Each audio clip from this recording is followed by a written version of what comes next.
어머님들, 아버님들이 헷갈려 하시는 경계선 지능과 ADHD 아이들의 차이점에 대해서 ADHD와 경계선 지능이 동반되어 있는 경우들도 있어요. 경계선 지능은 말씀드리고 싶고요. 한번 귀를 쫑긋 세우고 같이 한번 들어봐 주시면 좋을 것 같아요.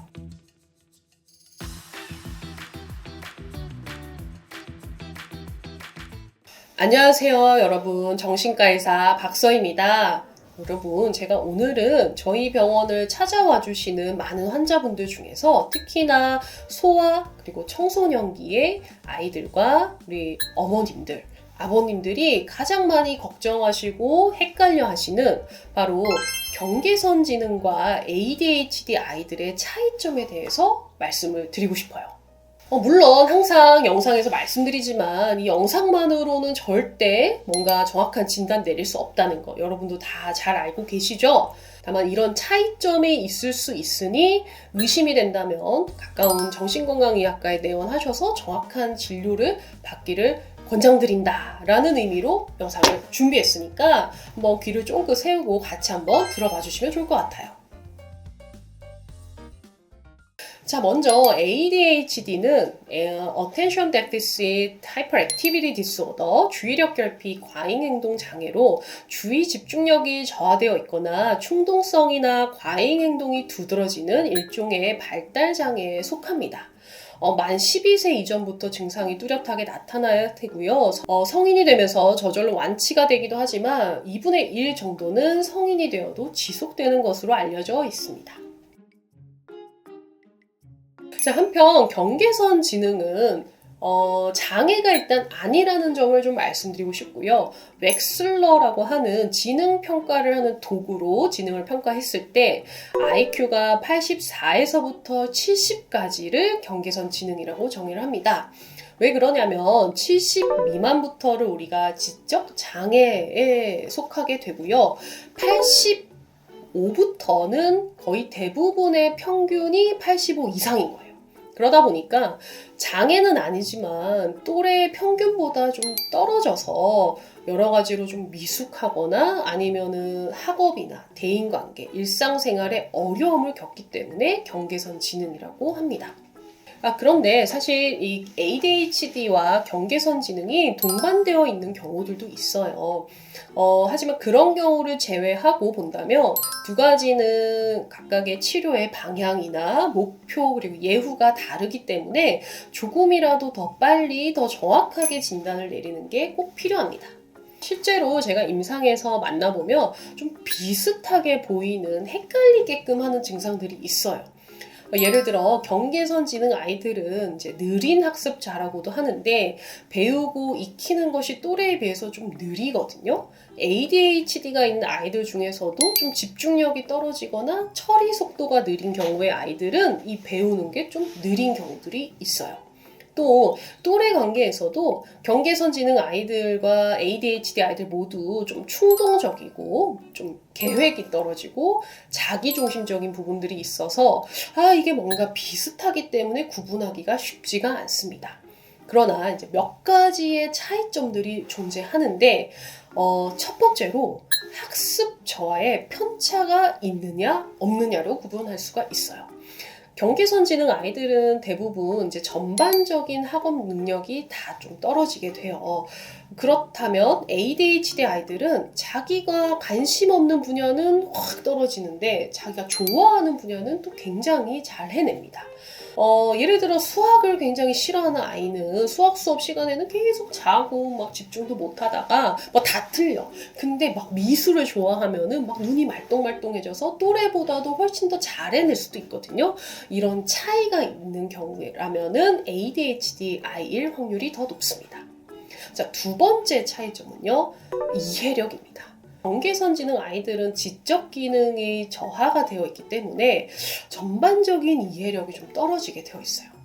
반면에 ADHD만 있는 아이들은 이해력 자체에는 큰 문제가 없습니다.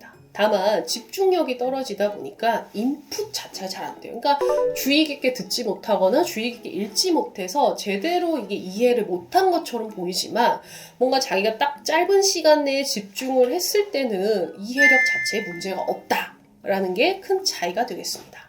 자, 세 번째는 단순 반복되는 작업에서 차이가 있습니다.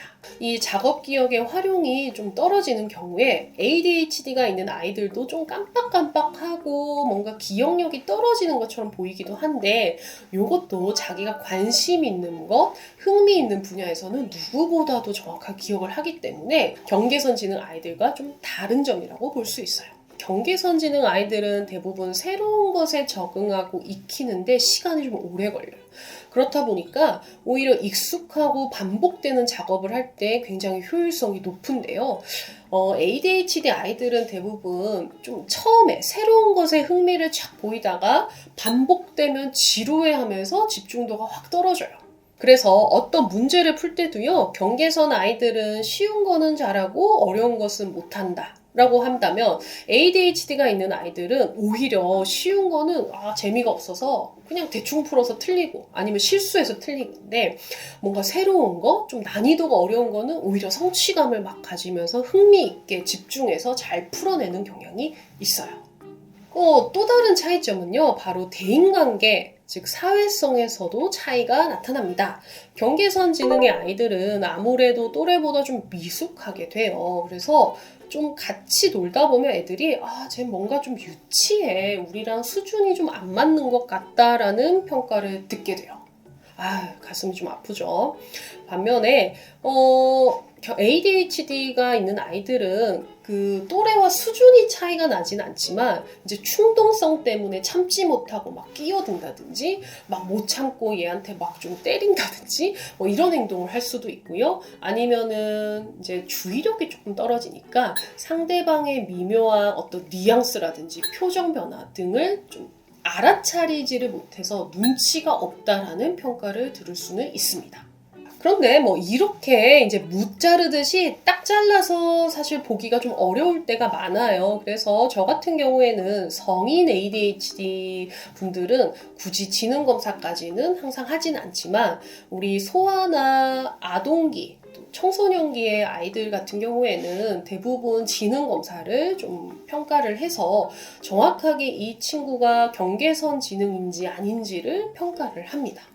왜냐면요, 아까 앞서서 설명드렸지만 ADHD만 있는 경우에는 약물 치료로 굉장히 효과적인 치료 효과가 나타나요.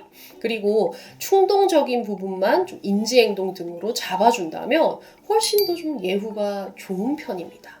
반면에 경계선 지능 아이들은 그 좀 한계가 있어요.